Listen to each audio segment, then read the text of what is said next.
মাছ ধরতে গিয়ে মর্মান্তিক ঘটনা, নদীর জলে তলিয়ে গেল এক বিবাহিত যুবক। ঘটনাকে ঘিরে চাঞ্চল্য ছড়িয়েছে আমতলী থানার বাবুলচমুনি এলাকায়। শুক্রবার দুপুরে আমতলী থানার অন্তর্গত বাবুলচমুনি এলাকার বাসিন্দা রাকেশ শীল সীমান্ত লাগোয়া ঈশান চন্দ্রনগর স্কুল সংলগ্ন নদীতে মাছ ধরতে নামেন। স্থানীয়দের মতে টানা দুদিনের বৃষ্টির কারণে নদীর জলস্তর বেড়ে গিয়েছিল।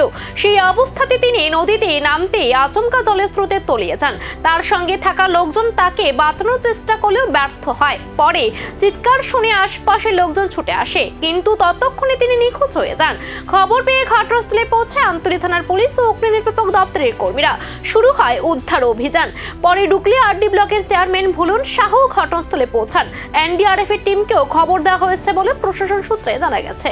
এখানে ঘটনা আমি যখন মোবাইলে আসলাম, আমার দিদি থেকে ফোন করে জানাইছে ঈশান চন্দ্রনগর জায়গাটা না কি জানে না। এরপরে তারা ফায়ার সার্ভিস পার্টি আসছিল।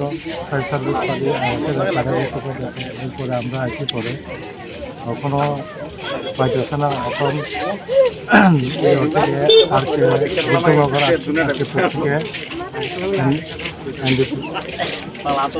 এনডিআরএফ তারা কি পার্টি আচ্ছা, যে মানে জলে তলিয়ে গেছে তার নামটা কি জানতে পারছেন? রাকেশ শীল। আচ্ছা, বাড়ি কোন জায়গাতে স্যার তার? বাবুলচমুনি। এখনো কি স্যার উদ্ধার কাজ চলছে না? হ্যাঁ, উদ্ধার এখনো উদ্ধার কাজ চলতেছে। ফায়ার সার্ভিস আর এনডিপি পার্টি এখন আসতেছে। ঘটনাকে কেন্দ্র করে গোটা এলাকায় শোক ও চাঞ্চল্য ছড়িয়েছে। এখনো পর্যন্ত নিখোঁজ যুবকের সন্ধানে চলছে জোরদার তল্লাশি অভিযান।